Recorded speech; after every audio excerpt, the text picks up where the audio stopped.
Okay. This minimum wavelength is also known as cutoff wavelength. So lambda min is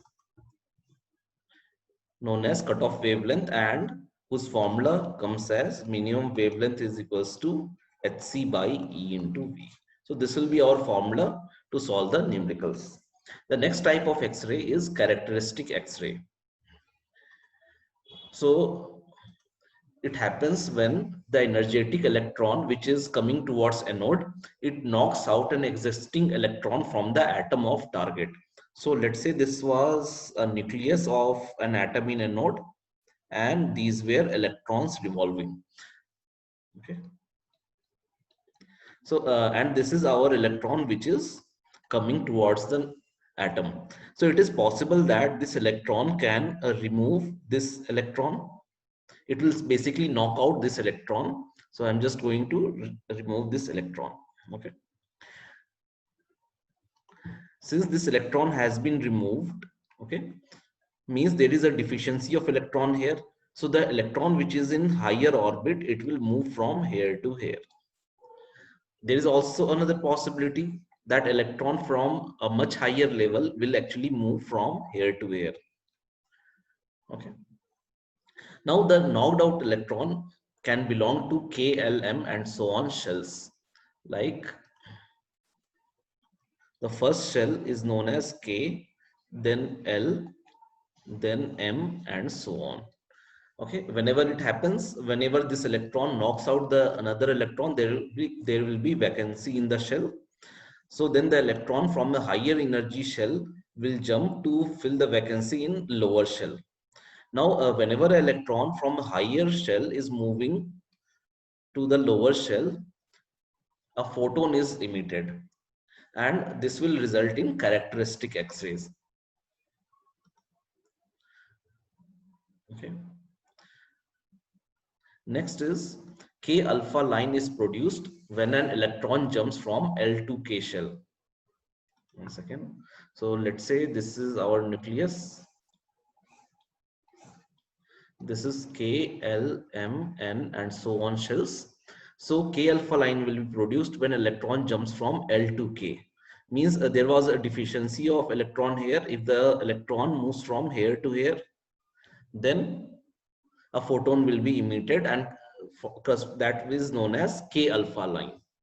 K beta line will be produced when electron jumps from M to K. So this is K alpha, this will be K beta. If electron jumps from N to here, it will be K gamma. It's same like Lyman series. Okay, in Lyman series also electrons from higher orbit will move to orbit N is equals to 1 or ground level. So same thing is happening here. So instead of calling it Lyman series, we will say K alpha, K beta and so on. Now L alpha will be produced. L alpha line will be produced when electron jumps from M to L shell. Like this was K, L, M. So our electron has removed this electron. There is a vacancy here.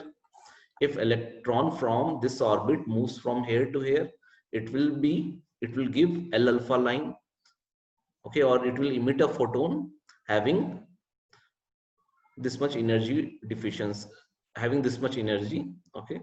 Another possibility is that electron moves from N to L shell. This will be known as L alpha line, L beta line, sorry. So that's how we are going to define all the lines. As you can see from the diagram, K alpha, K beta, K gamma. In K series, all the electrons are moving from higher orbit to K shell. In L series, all the electrons are moving from higher orbit to L shell, or N is equals to 2.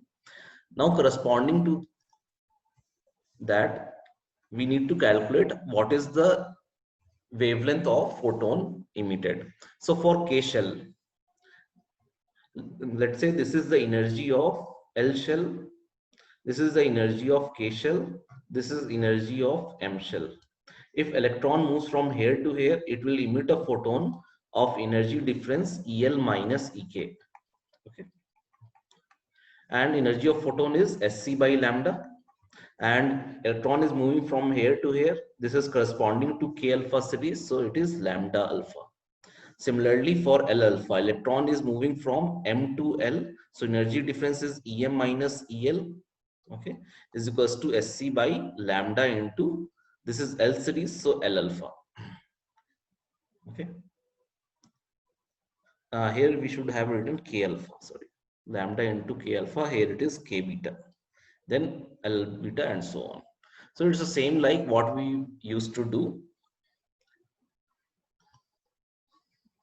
Next is plot of curve.